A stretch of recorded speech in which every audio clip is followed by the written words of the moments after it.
아멘. 우리 하나님 말씀 보겠습니다. 베드로전서 1장 7절에서 9절입니다. 베드로전서 1장 7절에서 9절 말씀입니다.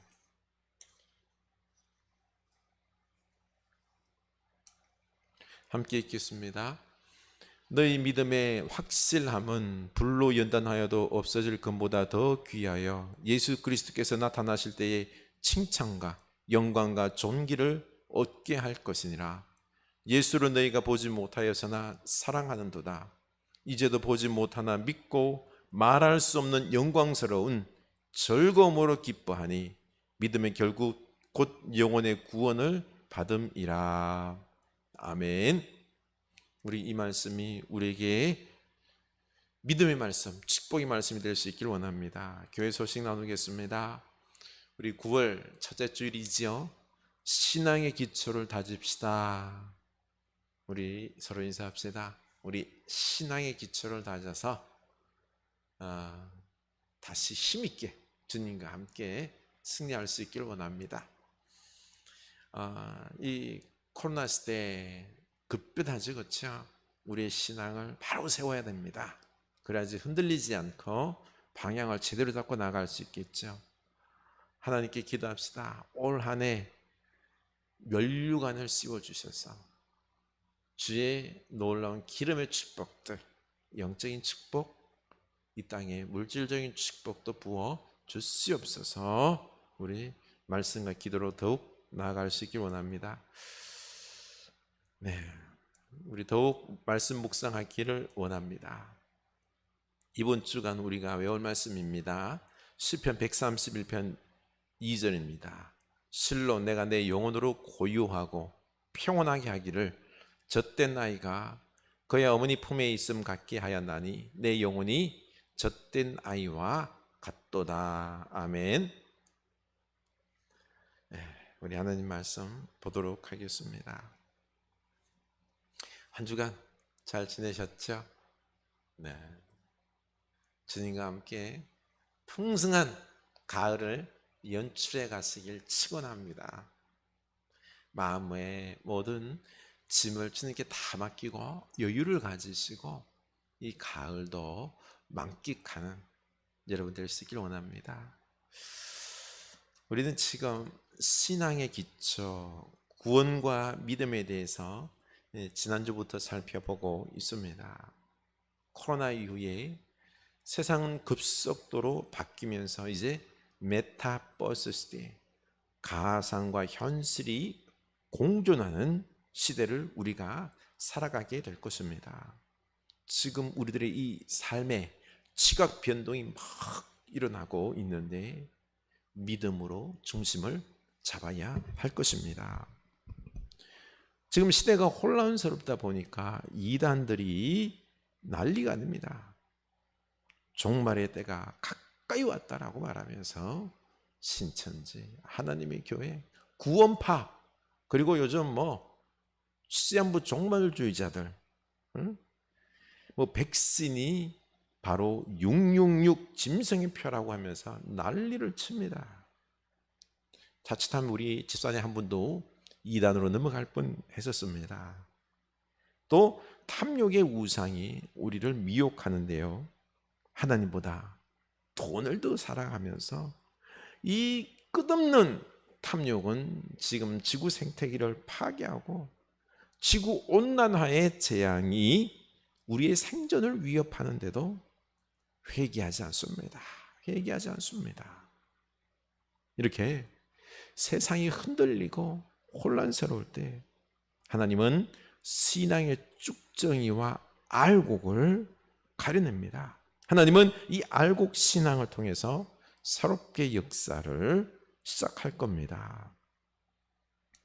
저는 우리가 왜 믿음의 길을 포기하고 자꾸 내 욕심과 세상의 길을 따라가는지 고심해 봤습니다. 그 주된 이유는 바로 하나님을 깊이 제대로 알지 못하기 때문에 그렇습니다. 살아계신 하나님, 그 위대하신 창조주 하나님, 우리를 목숨처럼 사랑하시는 구원의 하나님, 이 하나님을 알고 사랑한다면 살아있는 믿음의 길을 걸어갈 것입니다. 그런데 하나님을 알려고를 하지 않습니다. 우리는 너무 크면은 그 크기가 가늠이 안 되어서 잘 느끼질 못합니다. 나에게 누군가가 돈 1,000만 원을 주면은 너무너무 기뻐서 그 사람을 막 너무너무 좋아하지요. 그렇지만 셀 수 없는 축복을 주신 우리 하나님을 우리는 무시하고 있다는 것 아십니까? 학부 동창인 한 연목사가 있는데요, 몇 년 전에 남편을 암으로 주님께 보냈습니다. 그래서 친구들과 함께 조문을 하러 갔었는데 그 친구가 갑자기 저를 보고 너만 보면 감사한 기억이 가시질 않는다는 겁니다. 내가 어려울 때 등록금을 연결시켜줘서 공부를 할 수 있었다는 것입니다. 저는 전혀 기억이 없는데, 아니 내가 수소 교회 전도사 할 때 너가 나를 추천해서 목사님이 찾아오셔서 나에게 등록금을 주셨다. 이렇게 돈 100만 원 받은 것은 잊지 못하고 이렇게 감격하죠. 우리가 하나님께 받은 것들, 돈으로 환산할 수 없는 귀중한 것들이 많죠. 우리가 살고 있는 이 땅, 이 산소, 물, 생명과 직결되는 것들, 우리가 살아가고 있는 이 자연 환경들, 그리고 영원한 생명, 우리 하나님께서 공짜로 주셨습니다. 주님께 감사와 영광을 올려 드려야 하는 거죠. 어떻습니까? 저 하늘에 있는 별들과 그리고 모래의 이 숫자들, 어느 것이 더 많을까요? 강변과 또 바다와 사막이 막 열려있는 모래와 별, 어느 것이 더 많을까요? 모래 한 움큼을 꽉 쥐었을 때는 얼마 정도 될까요? 한 수백 개가 되겠죠, 그렇죠? 이 모래 한 움큼만 아니라 강과 바다와 사막이 막 그 어마어마하게 널려 있는 그 모래 알갱이와 저 하늘에 떠 있는 별들, 여러분 하늘에 떠 있는 별들이 더 많습니다. 놀랍죠? 과연 우주는 얼마나 클까요? 하나님께서 이 우주 만물 온 별들을 다 다스리고 있습니다. 참 우리 하나님은요 어마어마하신 분이에요. 근데 너무 크다 보니까 우리가 모를 뿐입니다. 이 셀 수 없을 정도의 많은 별들 중에서 지구에 있는 한 작은 나라, 대한민국 서울 강동구의 이 한 작은 나를 하나님께서 얼마나 사랑하는지를 모릅니다. 세상 사람들은 나를 몰라요. 하지만 우리 하나님은 나를 모태에서부터 지으셨고 사랑하셔서 예수님의 생명으로 우리를 구원하셨습니다. 지금 나를 돌보십니다. 우리 하나님께 받은 것은 헤아릴 수가 없습니다. 우리 하나님의 이 위대하심과 이 사랑하심, 우리 하나님과 그 마음을 나눈다면 우리는 세상 두려울 게 없을 것입니다. 뭐가 두려워요? 그래서 우리는 하나님을 알아야 합니다. 그런데 우리가 자꾸 하나님과 멀어지고 있지요. 어떻습니까?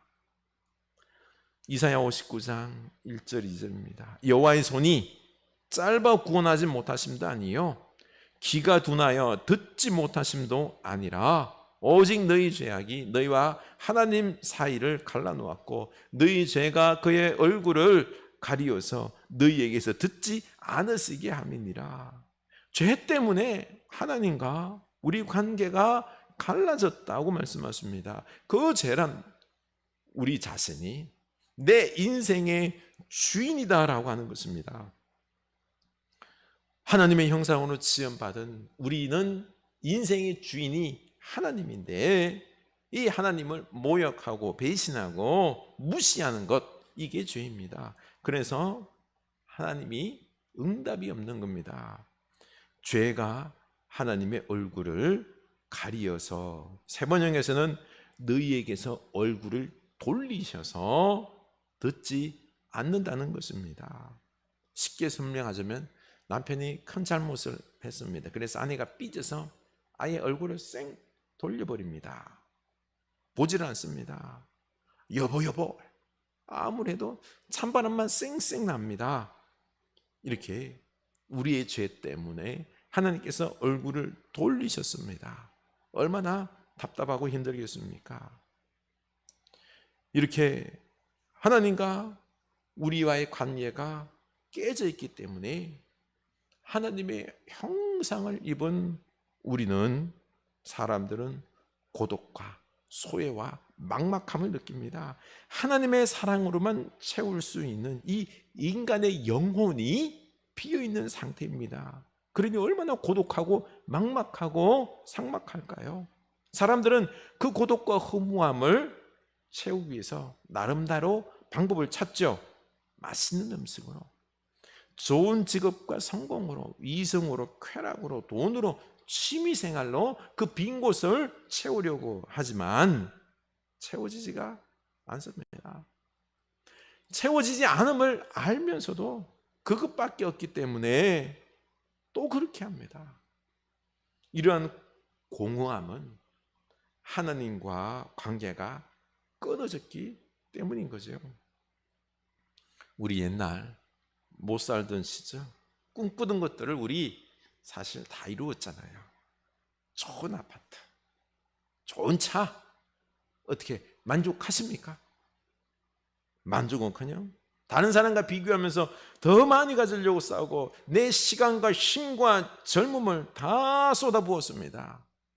결국 평안과 여유와 사랑의 풍성함을 누리지 못하고 있는 것도 술술 새어나가고 어느샌가 나이는 늙고 건강도 약해져 가고 있습니다. 이렇게 허무하게 인생을 끝내야 할까요? 하나님과 사랑의 관계를 회복할 때 우리는 이 허무와 공허와 막막함이 채워지는 것입니다. 이 세상의 문제들이 해결이 되는 것입니다. 우리 그래서 하나님과의 관계를 회복합시다. 그런데 하나님과의 관계가 회복되는 것이 바로 예수 그리스도를 통해서만 가능한 거지요. 히브리서 10장 19절입니다. 그러므로 형제들아 우리가 예수의 피를 힘입어 성소에 들어갈 담력을 얻었나니, 죄인된 인간들은 거룩한 하나님을 볼 수가 없습니다. 보는 즉시 죽습니다. 죄인은 거룩한 하나님께 나아갈 수가 없습니다. 그래서 그 옛날 대제사장이 1년에 한 번 대속죄일 죄를 속하러 지성소에 들어갈 때 몸에 방울을 달고 줄을 매고 들어갑니다. 방울 소리가 들리면요 살아있는 것이고요, 안 들리면은 죽는 것입니다. 그래서 들어가면 또 죽기 때문에 줄로 끌어 당겼다고 합니다. 이렇게나 죄가 무서운 것입니다. 그러나 예수님께서 우리 죄를 대신해서 죽으심으로 그 피를 힘입어서 성소에 우리는 이제 담대하게 나아가서 뭐 죽을까봐 두려운 게 아니라 담대하게 나아가 하나님의 이름을 부르며 찬양하며 기도하며 응답받는 이 축복을 받게 된 겁니다. 이게요 그냥 된 게 아닙니다. 예수 그리스도의 피로 말미암아 하나님 아버지를 아빠라고 부르며 간구하며 기도할 수 있는 거죠. 마음껏 축복을 누릴 수 있게 되는 것입니다. 무엇보다도 세상에서 제일 강하시고 능력이 많으시고 사랑이 많으신 우리 하나님 아버지, 그 아버지를 통하여 우리는 만족을 누릴 수 있는 것입니다. 그런데 이렇게 우리를 사랑하시고 능력 많으신 하나님께서 나의 아버지신데 하나님 왜 기도하는데 기도 응답이 늦어요? 왜 역사가 일어나지 않아요? 왜 내게는 고통스러운 일이 많은데 아무 말씀이 없으신 거예요? 코로나로 고통당하고 있는 우리들은 하나님께 묻지 않을 수가 없습니다. 시편 137편 2절이죠. 실로 내가 내 영혼으로 고요하고 평온하게 하기를 젖된 아이가 그의 어머니 품에 있음 같게 하였나니 내 영혼이 젖된 아이와 같도다. 젖된 아이, 젖을 먹지 않고 이유식, 밥을 먹는 아이를 말합니다. 바로 젖된 아이는 이제 좀 컸다고 어머니가 좀 안 보여도, 하나님이 좀 안 보여도 어머니 품에 있는 것처럼 고요하고 평안할 수 있다라는 것입니다. 여러분, 깍꿍놀이 아십니까? 젖먹이 아이에게 두 손으로 얼굴을 가리고 펴면서 까꿍 하면은 애가 까르르 웃죠. 아이는 사실 그때 지능이 좀 낮기 때문에 얼굴이 안 보이잖아요. 엄마가 없어진 걸로 압니다. 없어졌다가 탁 나타나면은 아이가 너무 좋은 거죠. 신기한 거죠. 그래서 까르르 웃는 것입니다. 그렇죠. 이 아이는요, 전문 아이는 엄마가 안 보이면 무조건 웁니다. 그러나 젖된 아이는 엄마가 지금 안 보여요. 안 보여다. 저기 부엌에서, 저기 어디에선가 지금 일하고 계시겠지 라고 하면서 평안히 혼자 잘 놉니다. 이게 바로 젖된 아이의 믿음인 거죠. 우리의 신앙도 젖된 아이처럼 하나님께서 지금 바로바로 역사하지 않아도 하나님께서 나를 버리신 것이 아니라 하나님의 뜻이 있으리니 하고 평안한 마음으로 기다릴 줄 아는 믿음입니다. 이렇게 하나님의 사랑과 능력을 신뢰하고 그 마음이 흔들리지 않고 굳건할 수 있는 성숙한 신앙으로 자라야 하는 것입니다. 나는 어떻습니까? 지금 이 어려움 속에서 젖된 아이처럼 하나님의 품 안의 뜻이 평온한 가운데 살아가고 있습니까? 쉽게 빨리빨리 이루어지지 않는다고 불안해하지는 않는지요? 그래서 우리 하나님을 더 많이 알아야 됩니다. 더 많이 알수록 하나님의 사랑과 은혜 속에서 더 많이 누릴 줄 아는 거죠. 이렇게 하나님을 알 수 있는 길은 오직 성경을 통해서만 알 수 있습니다. 그래서 우리는 성경을 읽고 묵상하고 연구해야 하는 거죠. 히브리서 1장 2절입니다. 옛적에 선지자들을 통하여 여러 부분과 여러 모양으로 우리 조상들에게 말씀하신 하나님이 이 모든 날 마지막에는 아들을 통하여 우리에게 말씀하셨으니 이 아들을 만유의 상속자로 세우시고 또 그로 말미암아 모든 세계를 지으셨느니라. 아멘. 이렇게 선지자들과 예수님을 통해서 하신 말씀이 바로 성경입니다. 이 성경을 통하여서 하나님의 놀라우신 능력들과 그리고 성품들을 우리가 깊이 알아가고 또 하나님께서 어떻게 세상을 창조하시고 다스리시고 그 뜻이 어디에 있는지 알아가는 것입니다. 이 세상에서 우리가 왜 고통을 당하고 무엇이 문제이고 어떻게 세상을 다스릴지 알게 된다는 거죠. 그래서 우리는 이 성경을 읽고 묵상하고 연구해야 되는 것입니다. 우리 말씀을 붙잡고 살아가는 신앙 될 수 있기를 원합니다. 하나님을 많이 알아서 풍성히 누리는 여러분 될 수 있기를 원합니다. 이렇게 이제 우리가 하나님을 알게 되면은 이제는 하나님을 사랑해야 합니다. 하나님을 사랑하면 깊은 관계로 나아가고 하나님과 함께 이 세상을 다스려야 하는 거죠. 하나님을 알아가고 감탄하며 감격하며 감사하는 예배, 이게 바로 예배인데요. 하나님을 사랑하면은 이 예배하는 자가 되어야 되는 것입니다. 베드로전서 1장 7절 오늘 말씀이죠.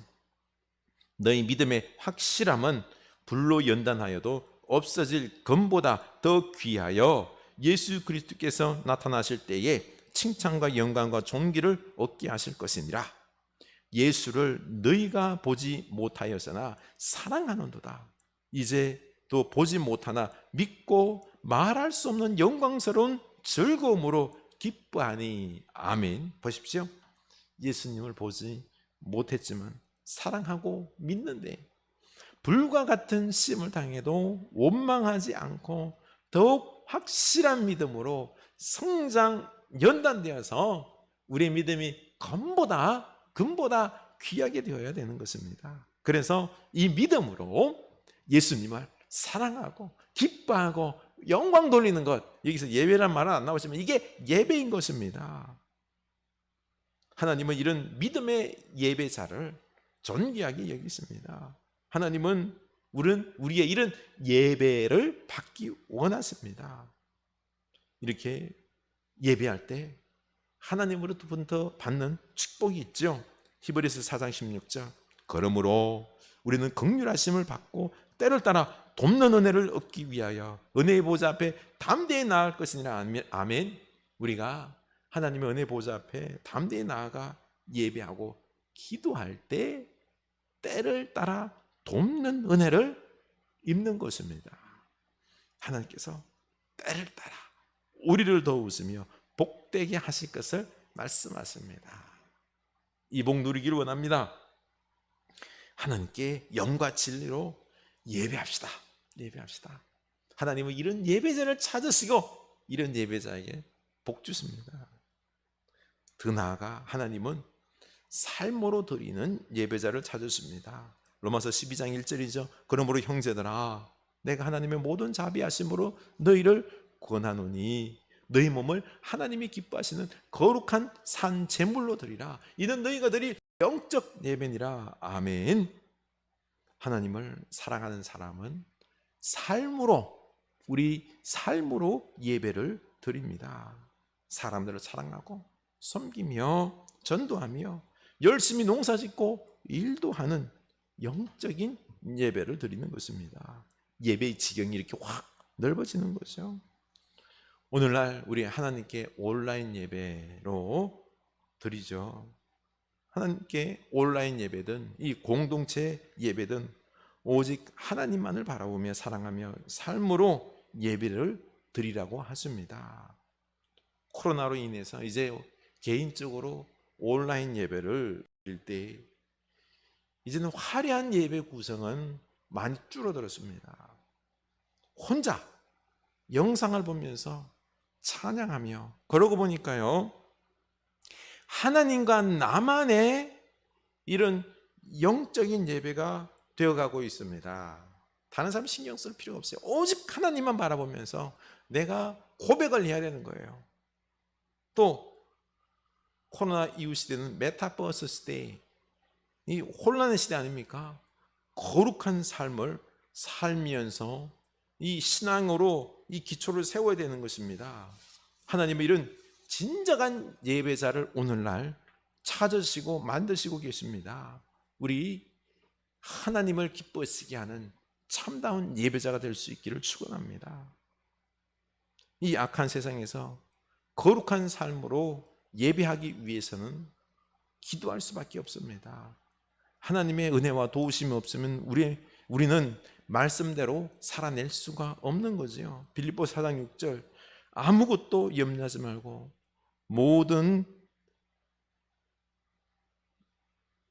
다만 모든 일에 기도와 간구로 너희 구할 것을 감사함으로 하나님께 아뢰라.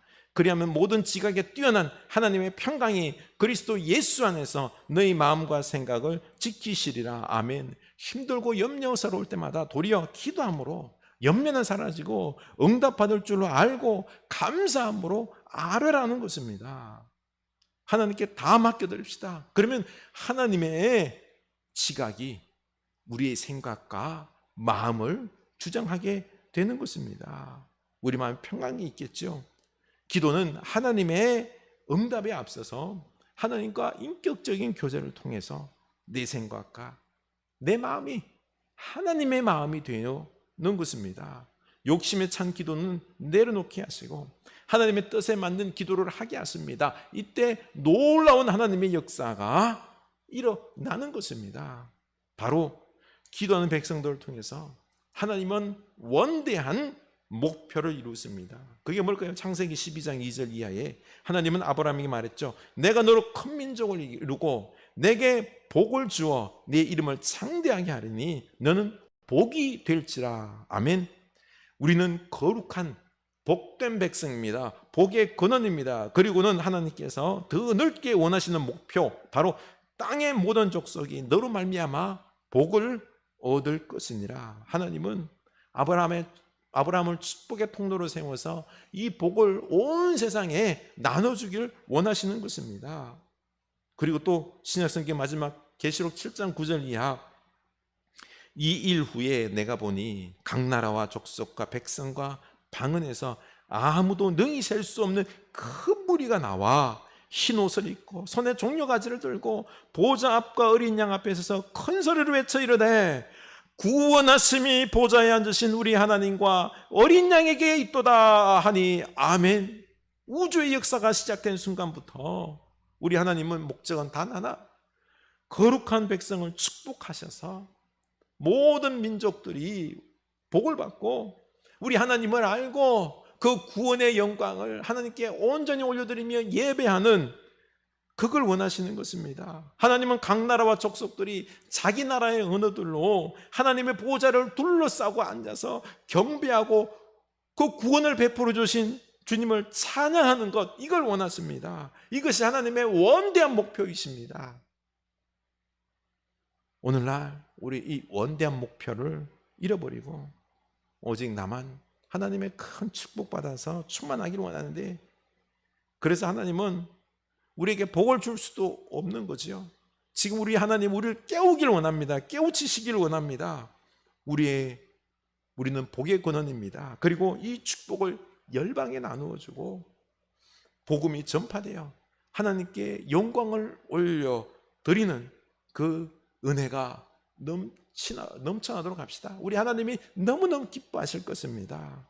이것이 바로 우리의 인생의 목적이 되어야 할 것입니다. 우리 하나님을 알아갑시다. 하나님을 사랑합시다.